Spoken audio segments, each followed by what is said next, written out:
एक दिन पहले हजारीबाग में एनटीपीसी के डीएम के अपराधियों ने गोली मारकर हत्या कर दी। उसके बाद कह सकते हैं कि आज जब सदन की कार्रवाई शुरू हुई तो तमाम विपक्ष के विधायक सरकार पर लॉ एंड ऑर्डर को लेकर घेरते हुए नजर आए। ऐसे में विपक्षी विधायकों का कहना है कि अब राज्य में कानून नाम का कोई चीज नहीं है और सरकार अपराधियों को बढ़ावा देने का काम कर रही है और पुलिस इस पे मौन है। तो कह सकते हैं कि जिस तरह से लगातार झारखंड में अब अपराधियों के ग्राफ बढ़ते हुए नजर आ रहा है तो कहीं ना कहीं विपक्ष सरकार को घेरते हुए नजर आ रही है। ऐसे में सत्ता पक्ष के मंत्री सुदीप कुमार सोनू का कहना है कि झारखंड में कानून का राज चलेगा ना बुलडोजर का। तो क्या कुछ कहते हुए तमाम मुद्दे पर नजर आ रहे हैं झारखंड के नगर विकास मंत्री सुदीप कुमार सोनू। चलिए हम आपको सुनाते हैं। ऑर्डर के सवाल पर प्रश्न आया। निश्चित रूप से दुर्भाग्यपूर्ण कुछ घटनाएं राज्य में घटी हैं, लेकिन मैं आपको बिल्कुल यह भरोसा दिलाना चाहता हूं कि झारखंड में कानून का राज रहेगा, झारखंड में बुलडोजर राज नहीं रहेगा। भारत के संविधान के अनुरूप कानून की जो व्याख्या उचित और विधिसम्मत है वही झारखंड में होगा। जो भी अपराध की घटनाएं हुई हैं, सरकार इनसे सख्ती से निपटेगी और ये तमाम अपराधी बहुत जल्दी सलाखों के पीछे होंगे। बार बार वही उठता है कि बार बार अपराधी अपने मंसूबे में कामयाब होते हैं, आखिर प्रशासन फेलियर हो रही है बार बार। नेशनल क्राइम ब्यूरो के रजिस्टर को उठाकर देख लें। अगर भाजपा शासित राज्यों में अपराध शून्य है तब आपका यह सवाल जायज होता है। किसी भी समाज में अच्छे और बुरे दोनों तरह के लोग होते हैं। अच्छे लोग समाज में समाज की गुणवत्ता को बढ़ाने का काम करते हैं, एक न्यायप्रिय नागरिक के कर्तव्य का निर्वहन करते हैं, और बुरे और अपराधी किस्म के लोग घटनाएं घटाते हैं।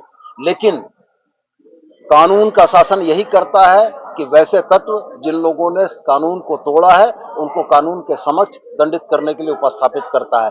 ये एक निरंतर चलने वाली प्रक्रिया है, लेकिन अंततः यह देखा जाना जरूरी है कि किसी भी घटना के उद्भेदन में, दोषियों के विरुद्ध कार्रवाई में अगर आपके पास कोई आंकड़े हैं जो यह प्रदर्शित करते हैं कि झारखंड की कानून व्यवस्था में अन्य राज्यों के अलावे यह स्थिति है, तो मैं निश्चित रूप से आपके सवालों का जवाब दूंगा।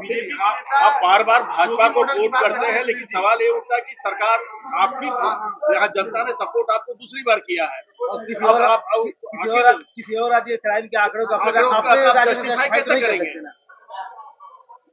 हम पूरे हिंदुस्तान को एक राज्य की परिभाषा में देखते हैं। पूरा भारतवर्ष भारत के संविधान से चलता है।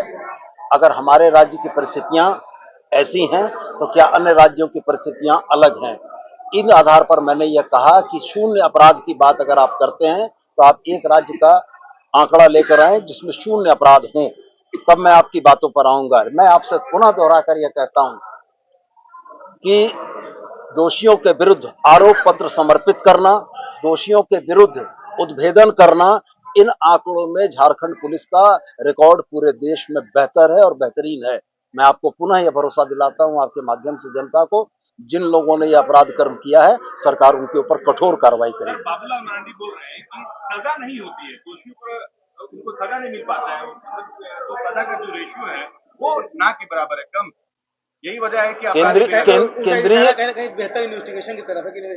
केंद्रीय एजेंसियों के चार्जशीट सबमिट करने के आंकड़ों को उठाकर देख लीजिए, झारखंड पुलिस के चार्जशीट आरोप पत्र सबमिट करने के आंकड़ों को उठाकर देख लीजिए। जो फर्क आपको दिखेगा उससे कल मुझसे सवाल पूछ लीजिए। लातेहार में जो मॉब लिंचिंग हुई है उसके बाद से फिर से मॉब लिंचिंग लॉ को लेकर आवाज उठते हैं।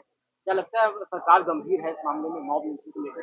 सरकार की नीतियों के बारे में मैं बहुत स्पष्ट तो नहीं कह सकता हूं, लेकिन व्यक्तिगत तौर पर मेरा यह मानना जरूर है कि जिस राज्य में कानून का शासन हो वहां किसी भी व्यक्ति के लिंच होने की प्रक्रिया का विरोध किया जाना चाहिए और निश्चित रूप से इसके विरुद्ध कठोरतम कानून लाकर ऐसी घटनाओं की पुनरावृत्ति को रोका जाना चाहिए। सवाल दादा, शिक्षा नीति का समाप्त करने के लिए सरकार सोच रही है?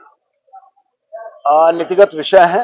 निश्चित रूप से यह प्रयास चल रहा है कि गुणवत्तापूर्ण शिक्षा देने के लिए सरकार हर संभव प्रयास करेगी। इसके लिए जो भी उचित फैसले होंगे वो लिए जाएंगे।